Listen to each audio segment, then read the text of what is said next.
You can marry my daughter if you defeat the beast. Then he walked in. Lieutenant Mason Hart had exactly 3 regrets when the Verley Palace door swung open. First, he regretted not shining his boots. Second, he regretted not looking up appropriate greetings for space royalty on the flight over. And third, and this one hit hardest, he regretted ever making a joke about marrying an alien princess during that ridiculous poker game on the Sparrow Hawk. Because now, walking into the throne room with 20 guards aiming plasma glees at his chest, and a queen who looked like she could telekinetically crush his bones just for blinking wrong, that joke had somehow become reality. The palace was made of living crystal, tall spires singing softly in the wind, and the air shimmered with floating motes of energy. Mason tried to ignore the fact that the floor beneath him was partially transparent and that he was very much afraid of heights. Each step clicked a little louder than he liked, echoing up into the dome ceiling where golden vines pulsed with bioluminescent rhythm. He passed statues of what he assumed were heroic Verlians, tall, graceful figures with long ears, elongated eyes, and flowing robes that made him feel like a badly dressed scarecrow in comparison. The queen sat on a dais of floating platforms, her throne pulsing with circuitry and what looked like sleeping nanodragons curled around its base. Her ears were long, swept back elegantly like blades, and her expression was carved from a mountain's worth of judgment. Her silver eyes narrowed the moment Mason stepped forward.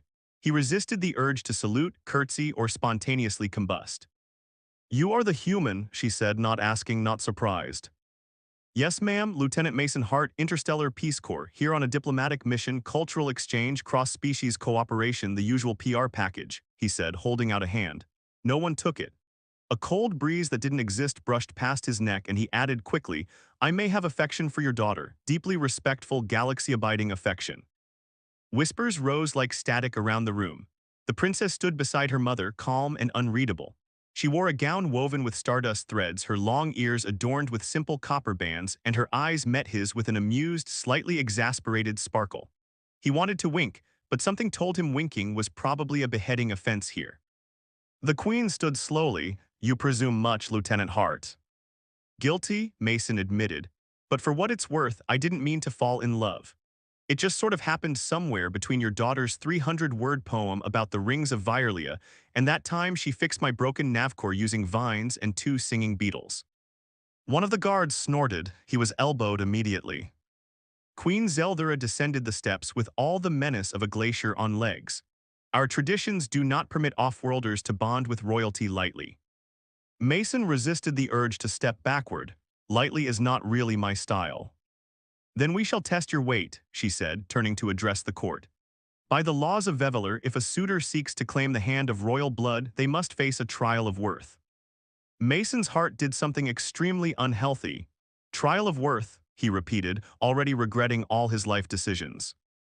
"You will face the Agarath," the queen said, "a creature that has ended the lives of warlords, prophets, and fools.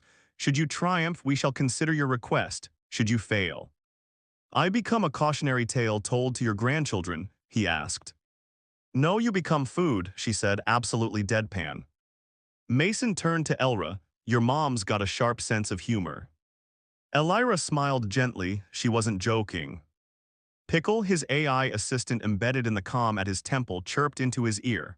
"Updating will, 92% complete. Would you like to leave a snarky final message?" "Later, Pickle." That night, as a special shuttle prepped to take him to the jungle moon of Drazik, Mason sat in his assigned quarters, more like a very decorative cage, and stared at the hologram of the Agarath. It was bigger than his ship, covered in black spines and breathing fire.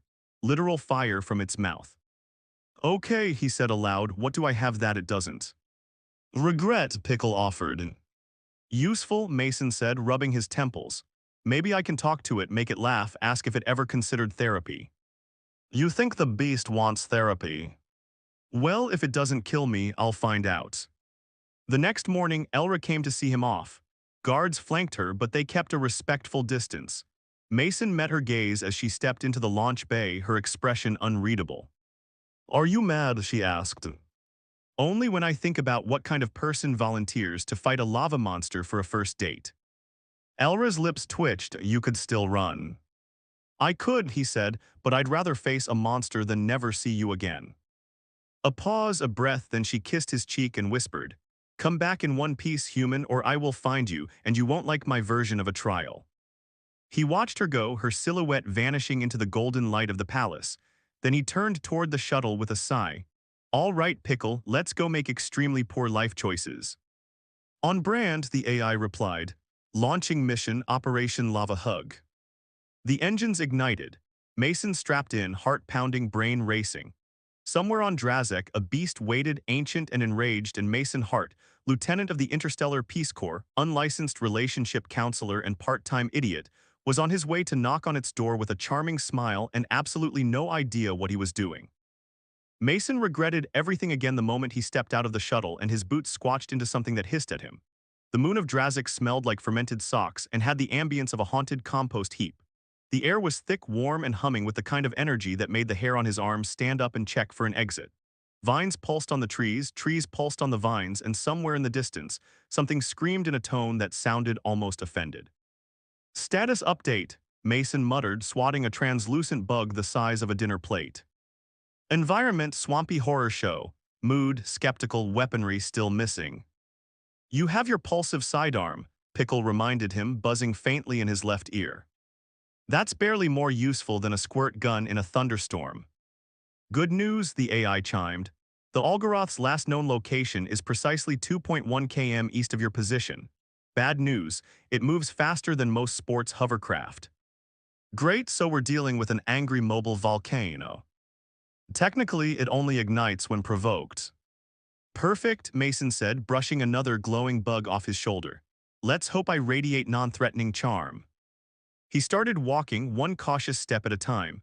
The jungle moon seemed to breathe around him, trees unfurled as he passed, some recoiled, some seemed to be watching. He tried not to look at the moss that blinked. Every now and then, a low rumble would pass beneath his boots, deep and rhythmic like the planet had indigestion. He should have stayed in bed. As he crossed a shallow ravine using a fallen log that looked suspiciously like it might be a sleeping creature, Mason tried to focus on a plan. Unfortunately, the best plan he had involved a lot of improvising, a little deception, and possibly serenading the beast with 20th century Earth ballads. When the Algoroth finally appeared, it wasn't with a roar or a flash of flame. It simply emerged, massive, silent, like the whole jungle had been holding its breath for this moment. One minute Mason was stepping into a clearing surrounded by glowing blue ferns.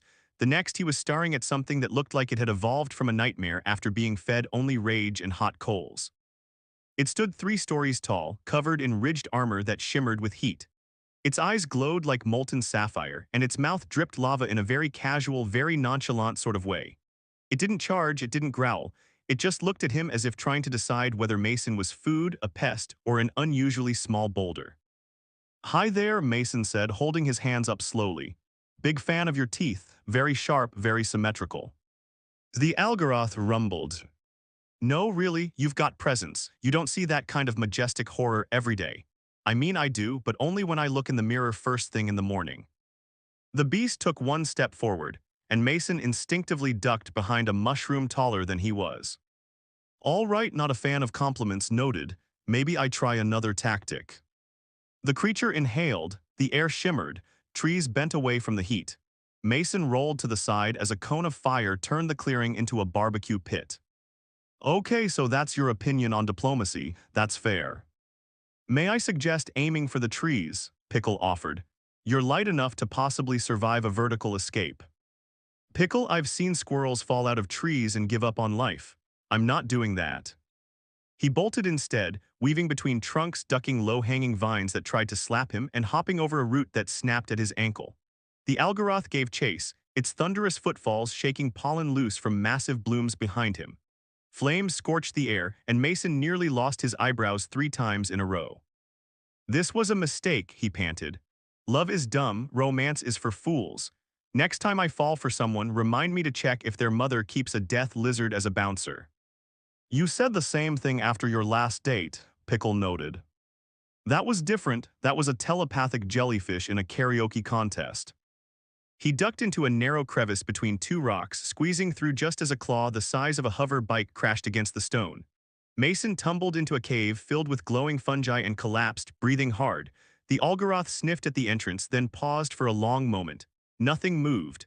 Then the beast rumbled once and backed away. Did I just win? Mason asked the glowing cave walls. Is it over?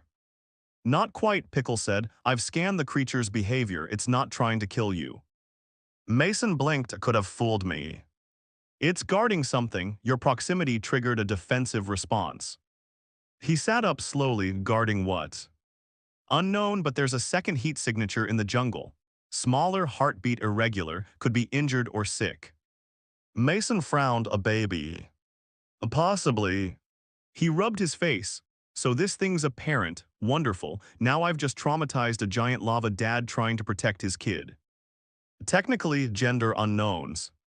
Fines, lava moms, lava uncles, lava guardian, doesn't matter. I'm the intruder. He stood up, brushing himself off. The cave's back wall pulsed faintly with some kind of embedded tech, ancient and humming with faint blue light. Pickle, does this cave look artificial to you? Definitely, Velian origin, possibly a sanctuary built long ago, hidden and forgotten. He sighed, which means if the Algoroth is using it as a nursery, it's smarter than we thought, and possibly in distress. Mason stared at the wall, then back toward the cave entrance. The Algoroth hadn't tried to break in, it had simply waited, watched. Maybe this wasn't a monster. Maybe it was just a parent doing what any parent would do, protect its child, its home, its peace. He exhaled long and slow. Well, he said, guess I'm not going to win this by stabbing anything. Time for plan B. What's plan B? Mason grinned, cracking his neck. We're going to make friends with the volcano. Mason didn't sleep that night. It was hard to sleep when you knew something the size of a cargo hauler might be glaring at you just outside a cave entrance, brooding over whether you should be flambéed or forgiven. Instead, he spent the hours watching the faint glimmer of bioluminescent moss pulse like slow breathing across the walls and listening to Pickle's cycle through the 27 different ways one could accidentally offend a lava beast. Apparently, eye contact was an issue. So was pointing, coughing, and inexplicably humming in a minor key. By dawn, or whatever passed for it on Drazik, some weird hybrid of violet sunlight and mist that smelled like burnt sugar, Mason had a plan. A truly bad one, but it was all he had. He'd use the ancient tech embedded in the cave's back wall to create a projection, something non-threatening, universal, ideally not made of meat. Then he'd talk slowly, clearly, with zero sarcasm. The beast had intelligence, it had restraint, it could be reasoned with. Probably. Pickle, Mason whispered, tapping the metal casing that pulsed behind the moss. Can you interface with this thing? Already tried. It's old, encrypted, and possibly haunted. But with your authorization, I might be able to jury-rig a communication pulse. A haunted? A joke, Pickle said cheerfully. Mostly they worked in silence, interrupted only once when a rustle at the cave mouth made Mason nearly punch a rock in panic. But it wasn't the Algoroth, it was smaller, much smaller. It waddled in like a nervous potato with legs covered in patches of heat-resistant fur and scales. The creature blinked up at him with 4 molten gold eyes. It sneezed and a puff of smoke came out of its nostrils. Then it hiccuped and a spark zapped the floor. Well, Mason muttered, either I've gone delusional or I'm looking at the most adorable fire hazard in the galaxy. It's the juvenile, Pickle said, scanning. Its heart rate is stabilizing, it seems drawn to you. Drawn to me, I smell like sulfur, soot, and desperation. Ah, Mason said, watching as the creature tottered closer and sniffed his boot. That explains everything. The baby Algoroth, Mason decided to call it Blister, hopped in a circle, sneezed again, then curled up beside him like a purring heat lamp. Despite the fact that the little thing could probably ignite his kneecaps if startled, Mason felt oddly comforted. Hey buddy, he whispered, carefully patting what he hoped wasn't a spine ridge. Your mom or dad's out there worrying. You want to help me not get turned into toast. Cool, let's work together. Pickle, I bypassed the encryption. I can now send a basic message, no words but shapes, emotions, impressions. Perfect, send this. I'm not a threat, I care about the kid. I want to talk, not fight. Maybe include a drawing of me with a flower. No, better, me giving Blister a snack. Is there such a thing as universal snack diplomacy? No, but I can try. The pulse went out like a ripple in space, subtle, soundless, and invisible to human eyes. Mason held his breath. The baby lifted its head. A tremor passed through the earth. Then came the roar, not one of fury this time. This was different. It was deep, reverberating, the kind of sound that made birds fall out of trees and worms consider early retirement. But it wasn't angry. It sounded confused. I think it worked, Pickle said, or we've just made it mad in a new and exciting way. Footsteps approached, slow and deliberate. Mason stood, Blister hopping beside him like a hot-footed puppy. The Algoroth stepped into view, blocking the cave's entrance. It lowered its massive head to look directly at them. Mason raised both hands. Hey there, hi morning, nice weather for a firestorm. Look, your kid wandered in, I didn't touch anything, mostly. Okay, I touched a few things, but nothing exploded. The Algoroth didn't move. Mason inhaled. I'm not here to fight, I'm not even good at fighting. I once lost a wrestling match to a Ricari mime. I'm only here because I want to marry the queen's daughter, which I realize sounds like a weird reason to crash your living room, but the queen, lovely woman, sharp ears, terrifying disapproval, said I had to defeat you to prove my worth. Blister squeaked, the Algoroth snorted. But defeating you doesn't feel right, Mason continued, because I get it. You're not just a monster with fancy teeth and lava breath, you're protecting your kid, your home. Honestly, that makes you more like the queen than I thought. She's doing the same thing, testing me, seeing if I'll burn or stand, and I'm still here. He stepped forward one pace too, the Algoroth rumbled low. I could have run, Mason said softly, but I didn't, not from her, not from you, because maybe I'm not the strongest or the fastest, but I don't give up on people or giant flame beasts, even when they sneeze napalm. Blister yawned, letting out a puff of smoke. Then slowly, so slowly Mason almost didn't believe it, the Algoroth stepped aside. Did we just get a pass? He whispered. I believe, Pickle said, you just earned the beast's respect. Or at least its mild tolerance, which is way better than dismemberment. Mark this day, Mason Hart, tolerated by a monster. Outside the cave, the jungle had shifted. Vines curled away from their path, trees leaned aside. The entire ecosystem seemed to sigh just slightly, like something ancient and angry had decided for now to rest. As they walked beneath the canopy, Mason felt the weight of eyes on him, not just from the beast behind them, but from the hidden creatures of Drazik that had watched this strange little drama unfold. Maybe none of them understood human words, but they understood actions and survival. Back at the edge of the jungle, the Queen's guard stood in formation. When they saw Mason emerge, smoke-scorched, clothes slightly singed, carrying a yawning fire lizard in his arms, they lowered their weapons in stunned silence. The Queen stood in her high shimmering armor, flanked by her advisors and her daughter, who took one look at Blister and tried not to squeal. She failed. Mason bowed, ash puffing from his sleeves. Your Majesty, he said, I return. Not victorious exactly, but unharmed, mostly, and I bring a guest. The Queen narrowed her eyes. You still live. I do. The Algoroth, still very much alive, possibly less grumpy, hard to tell. You did not slay it. No, ma'ams. Then how are you here? I negotiated, Mason said, straightening. I listened, I made friends, and I didn't explode. For a long moment, no one moved. Then the Queen did something Mason never thought he'd see. She smiled, just slightly. I set an impossible test, she said. Not because I wished you dead, but because I wished to see what kind of man would face the impossible without arrogance. Mason blinked. And she stepped forward, and you are still standing. Beside her, her daughter beamed. Mason felt his heart leap up somewhere behind his throat. Well, he said, that's good because I'm hopping for a second date, one without lava this time. Mason didn't expect royal courtship to involve so many insects. 3 days after surviving the Algoroth encounter and narrowly avoiding a friendship bracelet-making session with Blister, who had tried to bond a vine to his ear, he was summoned to attend the Drakari court's ritual of alignment. He wasn't entirely sure what that meant, only that it involved wearing something called a ceremonial exocloak that itched like sandpaper and smelled faintly of burnt fruit. I look like a roasted pineapple, he muttered to Pickle, who was floating discreetly behind him in stealth mode. You look stately in a tropical, vaguely flammable way. They were ushered into a vast chamber under the palace dome, its ceiling pulsing with soft violet light, responding to the emotional temperature of the room. Mason had learned this after sneezing in the Queen's presence and watching the ceiling blush purple with offense. He still wasn't sure how he'd sneezed apologetically afterward, but it seemed to help.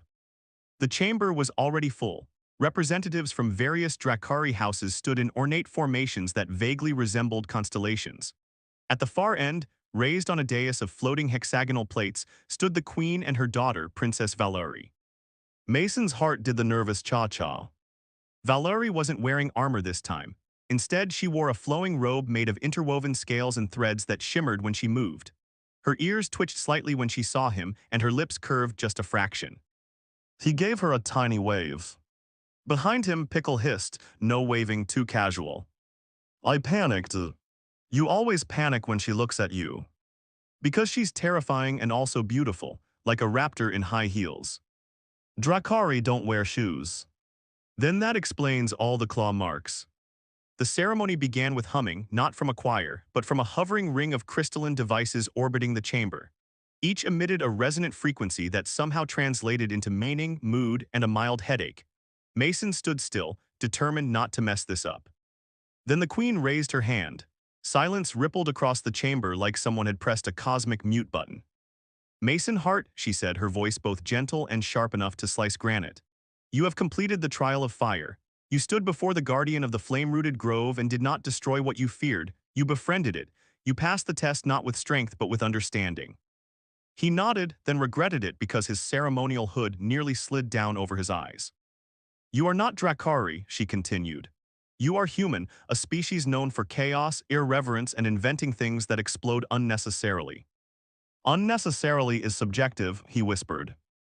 But the queen said, stepping forward, you are also known for loyalty, creativity, courage, and as we have witnessed, an astonishing tolerance for danger.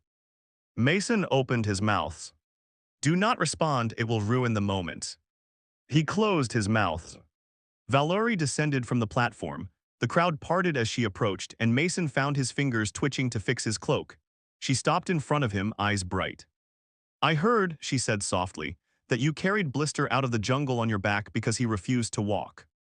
He was tired. He's a 30-pound fire hazard. He was emotionally tired. Valerie tilted her head. You're aware my mother didn't expect you to survive the trial. I figured. And that her approval doesn't guarantee mine. Oh, he said. I didn't. She leaned in, but I am very interested in what kind of mate tries to reason with a lava beast using finger puppets made of moss.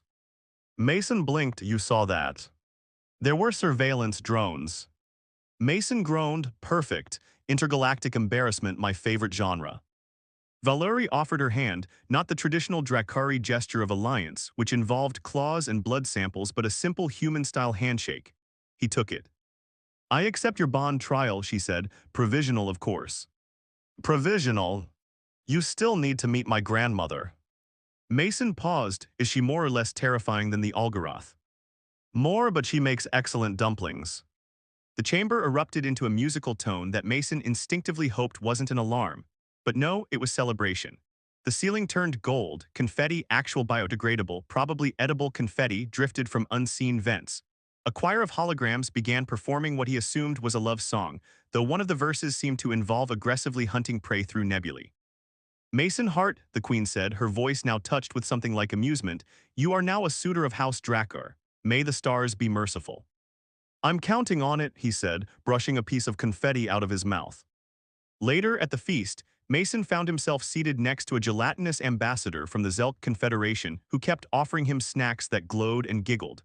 Pickle hovered behind him, monitoring for toxins and laughing every time Mason tried to politely refuse. You'll need to build tolerance, Pickle said. Drakari cuisine is 70% spice, 20% symbolism, and 10% low-grade thermonuclear material. I miss sandwiches. Valerie sat across from him, watching him try not to cry as he bit into something labeled mild root cake, which immediately tried to evacuate his sinuses. She sipped her drink, expression unreadable. So, she said, you survived fire diplomacy. My mother barely. Ready for the next trial. Mason coughed, cleared his throat, and nodded, always. She smiled, good, because tomorrow we face the Tournament of Shadows. He blinked, that sounds ominous. It is also fun and mostly ceremonial, except the part with the knives. Knives. Throwing knives while blindfolded, it's very traditional. Mason took a large sip of whatever glowing drink had been handed to him. It tasted like mint and regret. I look forward to it, he said, trying to keep a straight face. You're lying fluently. She laughed, the sound was melodic and somehow dangerous. The night continued with toasts, tales of past suitors, most of whom were now either retired or missing, and an impromptu dance ritual that Mason managed to survive by pretending his limbs were under repair. The Drakari seemed to find it charming, or at least too entertaining to stop. At the end of it all, as the stars wheeled above the palace dome and the last of the confetti melted into harmless sparkles, Mason walked alone with Valerie through the bioluminescent garden behind the palace. Still think I'm crazy for doing this? He asked. Yes, she said, but I also think you might be just the kind of crazy we need. He smiled high praise. She looked up at the stars. Just don't die in the tournament. I'll try to keep that off the itinerary. Because, she said, pausing, I'm starting to like you, and that would be very inconvenient if you were dead. He reached for her hand, and to his surprise, she didn't pull away. Noted, he said softly, no dying, got it. And as they stood beneath the glowing vines, surrounded by alien flowers and faintly judgmental statues, Mason realized he might actually survive this courtship. Assuming the knives didn't get him first. The blindfold was made of some kind of nanofabric that adjusted itself every time Mason breathed wrong. It felt like a sentient sock was hugging his face. Are you sure this is how Dracari tests usually start? He asked into the darkness. Yes, Valeri's voice answered crisply from somewhere to his left. You are to rely on your other senses. Sight is a crutch. Well, I like my crutch, it helps me not die. Uncrutched survival is preferred in our culture. There was the faint sound of footsteps, graceful, quiet, confident. Mason could practically feel her amusement radiating through the air like solar heat. Somewhere near his feet, Pickle clicked softly from stealth mode. You sure you want to do this? Pickle asked via private communication. Tournament of Shadows, ancient Dracari tradition, highly dangerous. Probability of injury, 72%. Probability of public humiliation, 94%. I'm already committed, Mason whispered back. Besides, I trained. You threw butter knives at fruit for 20 minutes. They were pointy apples. A sudden drum beat pounded through the chamber, vibrating through Mason's spine. The blindfold tightened one last time before going utterly still, as if even it were bracing for impact. The floor beneath his feet began to move, slowly at first, then in subtle tilting patterns, like a lazy gyroscope designed by someone who hated balance. Let the trial commence, the Queen's voice echoed across the arena, amplified by a chorus of sonic emitters. Mason took a deep breath. He raised the weighted knife Valeri had given him, ceremonial yes, but definitely capable of poking something vital, and listened. The sounds of the chamber were deceptive. Shifting panels disguised real footsteps. Artificial wind gusts scrambled audio cues. Somewhere a mechanical cricket chirped just to mess with him. He swore he heard laughter. Then came the first attacker. He didn't hear them, he felt them. A change in the air pressure behind him. He turned sharply, ducked on instinct, and felt a whoosh pass just above his head. He flailed with his blade and miraculously felt it connect with something. A clang, the opponent stumbled back. 1 point to the human, the announcer called, clearly surprised. The crowd murmured. Mason straightened. Did I win? No, Valeri said, you annoyed your opponent. The same thing, really. Another step, quieter, faster. Mason spun left and threw the blade, but it went wide and embedded into a wall with a thunk. Oops. Retrieve, Valeri instructed. I can't see it. Then adapt. He dropped to the floor, groping around like a raccoon in a recycling bin until his hand hit the handle. He scooped it up just in time to block another strike from a second opponent. This one was quicker, more aggressive. Mason was pushed back, nearly lost his balance on the tilting floor, and only narrowly avoided eating the arena tiles by stumbling into a spin that looked accidental but he swore was half-intentional. The blade glanced off his opponent's arm and they retreated. 2 points, shouted the announcer, now deeply invested. The human's flailing technique confounds the House of Shadows. Mason couldn't help grinning. Flailing is an ancient earth art, we call it jazz combat. The tea, honey. The next few minutes were chaos, 3 more opponents, increasing speed, fights, thuds. Once he thought he sliced through a robe instead of a body, which was either a hit or the start of a wardrobe malfunction. Through it all, Valeri called occasional instructions. Listen with your feet. Don't chase echoes. Trust your instincts even if they are wrong. That's not comforting, Mason hissed. Welcome to love, she said dryly. Eventually, a low tone sounded. The platform stilled. Mason stood panting, clutching the knife like it owed him money. He peeled the blindfold off and blinked in the sudden light. The chamber came into focus. The arena was dotted with motionless opponents, some standing, others sitting, a couple rubbing what he hoped were bruises. The Queen stood on her dais, arms crossed, her expression unreadable. Mason turned to Valeri. How'd I do? You didn't die. I'll take that. You disarmed 3, disoriented 5, confused them all. So that's a yes. It's all you may proceed. He bowed, mostly because his knees gave out a little. Later, as he soaked in a shallow mineral bath with Pickle floating nearby, wearing a tiny towel on one of his fins, Mason winced at the forming bruises on his ribs. I can't believe that last guy went for a flying knee, Mason grumbled. You blocked it with your face.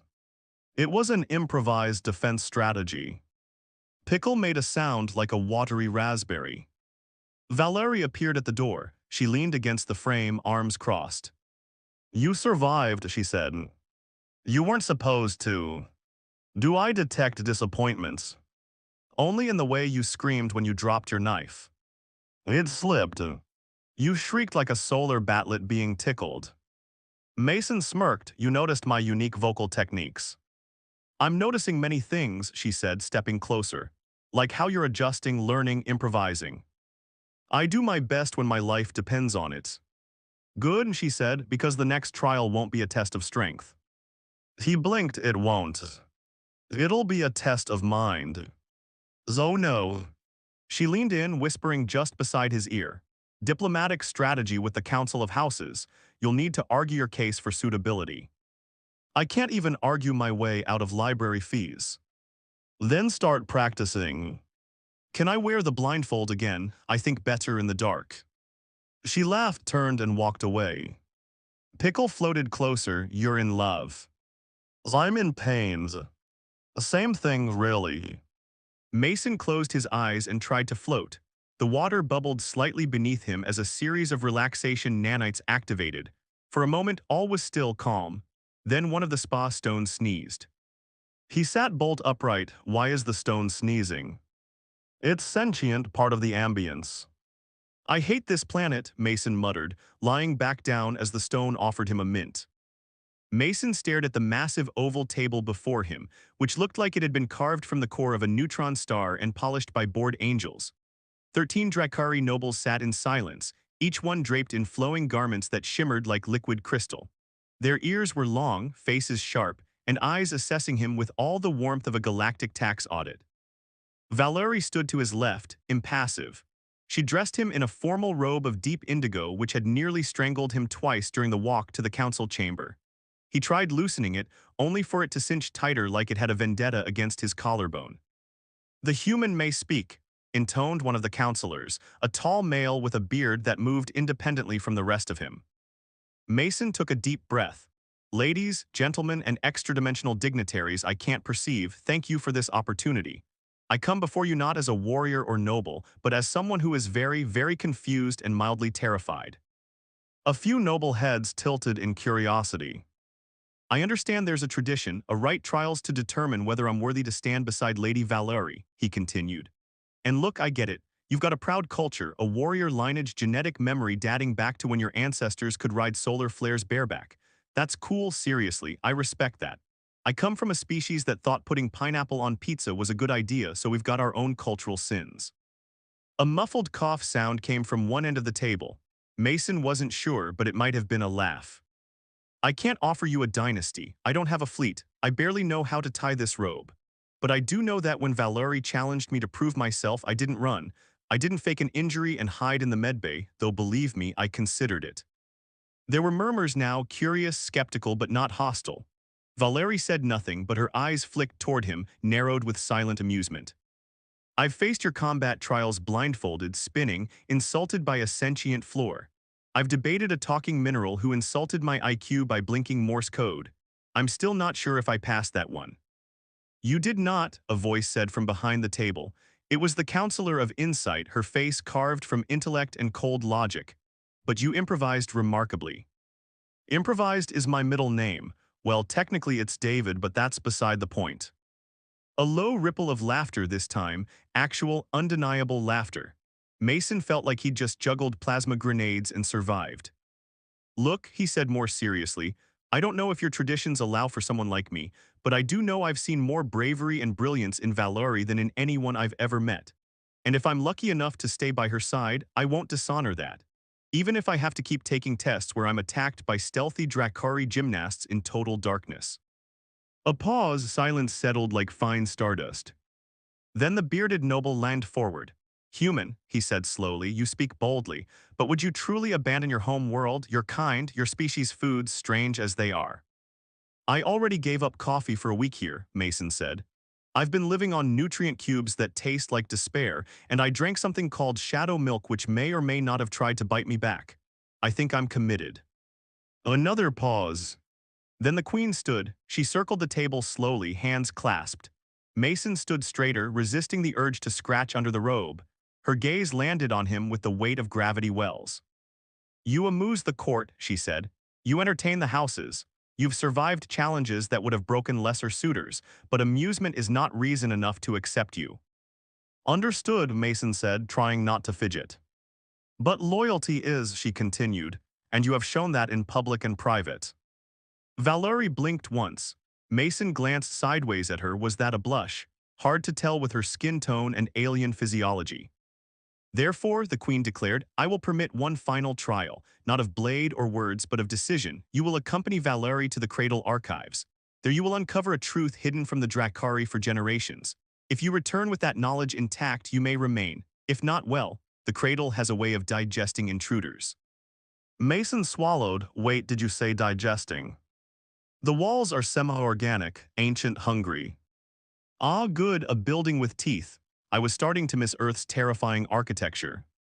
You leave tonight, the queen added, turning away as the nobles stood to file out. Mason exhaled slowly. So I made it through the speech without getting zapped or vaporized. That's a win. Valerie stepped beside him. You were adequate.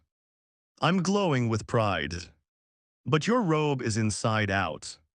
What how? This thing has an inside.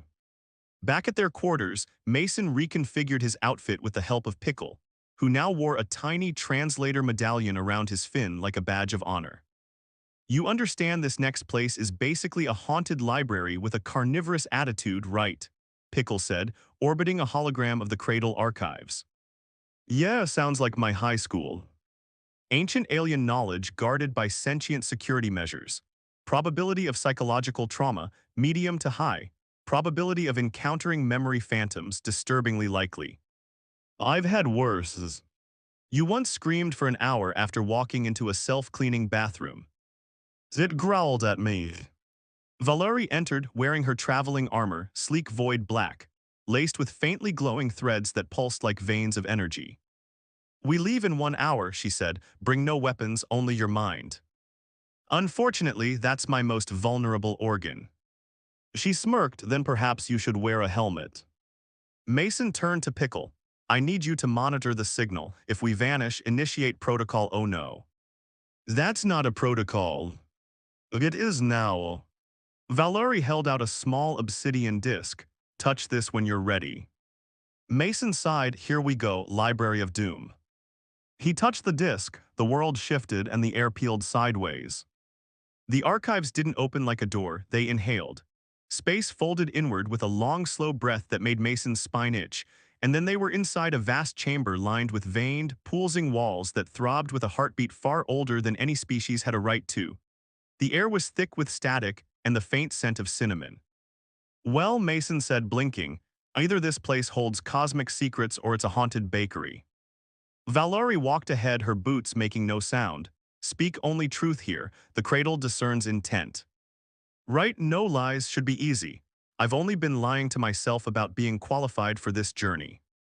Lights flickered along the curved walls, revealing murals of Drakari history, wars, coronations, first contact events, and stranger things. Hybrids shadowed figures that looked suspiciously human, and glyphs that seemed to shimmer differently when Mason looked at them too long. This one, Valerie said, stopping before a large panel. It glows in your presence. Mason approached, the glyphs pulsed, then rearranged themselves into legible English. Oh, come on, that's cheating. Only those touched by the memory seed can read them. You act like that explains something. She hesitated. The Drakari possess a genetic key passed through bloodlines, but your kind should not be compatible.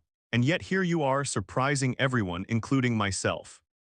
What's it say? He traced the central line with a finger and the wall responded, spooling a ribbon of hard light into the air. It swirled, formed shapes, then became a scene, a Drakari warrior standing beside a human astronaut. Not a caricature, an actual human Earthborn in a 22nd century spacesuit. This can't be right. The scene shifted, revealing ancient Drakari ships arriving on pre-collapse Earth.